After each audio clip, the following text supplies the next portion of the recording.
Let's take a second look at the governorship election results in Lagos as announced by INEC. The results doesn't seem real at all.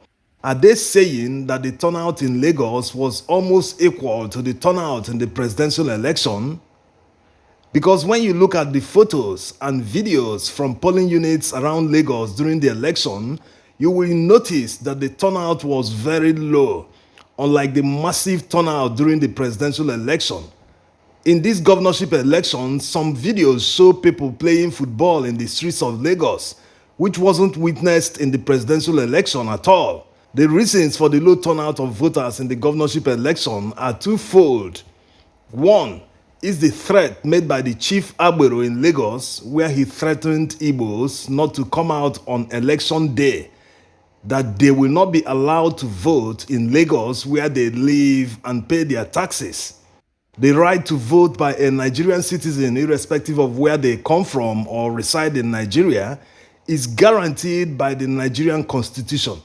No one called the chief Agbero to order. The governor of Lagos State, Sanwo-Olu, never condemned the statement. He never said anything about the threats to Igbos. He pretended not to be in the know. The policeman that was interviewed by the press to know if they will arrest the chief Agbero for his hateful comments against Igbos, against an ethnic group in a supposed united and one Nigeria. No one has arrested the chief Agbero. Instead, the policeman turned himself to MC Oluomo's spokesman, saying that his hateful threats should be taken as a joke. What do these men take Nigerians for? Why do they make it obvious that they are in the pockets of politicians? So he came to the press to defend him. Someone that he was supposed to reprimand, to let the public know that the state do not support his hateful statement. Why do they make it obvious that people who break the law won't face any consequence? What message does this send to the public? That Nigeria is a lawless country where whatever you do, once you have police and the state on your side, you remain untouchable and will not face any consequence at all. No one will question you, no one will question your character, no one will make any effort to say, no, this is wrong, don't do it this way, this is the right way to do it. Anyway, the second reason for the low turnout in the governorship election was because of what happened after the presidential election. The outcome of that election was massive. But unfortunately, the result as announced by INEC was not what was witnessed and what voters voted on election day. That was why no one celebrated that victory. This made a lot of people not to come out during the presidential election. It was nationwide, although there are some places where the turnout was high, especially in Ogun State, where they recorded about 450,000 or thereabouts, compared to about 300,000 during the presidential election. Also in Kano State, where the total votes cast in the governorship election is about 2 million votes, while the presidential election is hovering about 1.5 million votes. So looking at videos from polling units in the governorship election in Lagos, it is obvious that the turnout is very low. So where did the APC get the more than 700,000 votes that INEC announced for Sanwo-Olu? Is Sanwo-Olu more popular than Tinubu in Lagos? Even if he is, why did the APC rely on threats by thugs and the snatching of ballot boxes in opposition strongholds in order to win the election? If he is truly more popular than Tinubu, he shouldn't have relied on the threats they made. There are videos of thugs moving around Lagos telling people not to come out. They were ringing bells telling people not to come out and vote. This was exactly the template that the chief Agbero laid down for them in the meeting he had 2 days to the election. And the police, instead of calling him to order, became his spokesperson.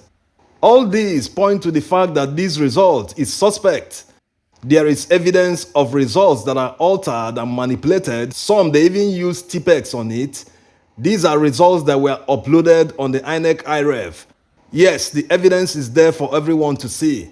Of course, the Labour Party candidate has already said that they are going to court to challenge the whole process, to challenge the declaration of Sanwo-Olu as the governor-elect of Lagos State. Now, let's see results from other states that have been announced. In Kano State, Kabiru Yusuf of the NNPP have won the Kano State governorship election by polling more than 1 million votes. He defeated Nasiru Gawuna of APC and the current deputy governor of Kano State.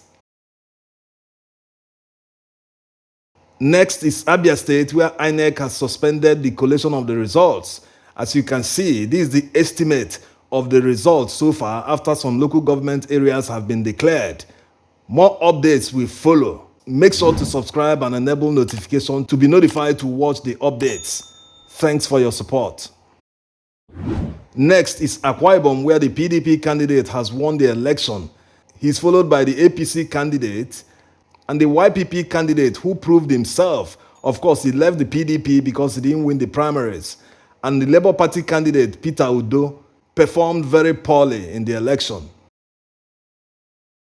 Next is Oyo, where Seyi Makinde has been declared winner. He polled more than 500,000 votes to become winner and secure his second term in office. The APC candidate came second in the election.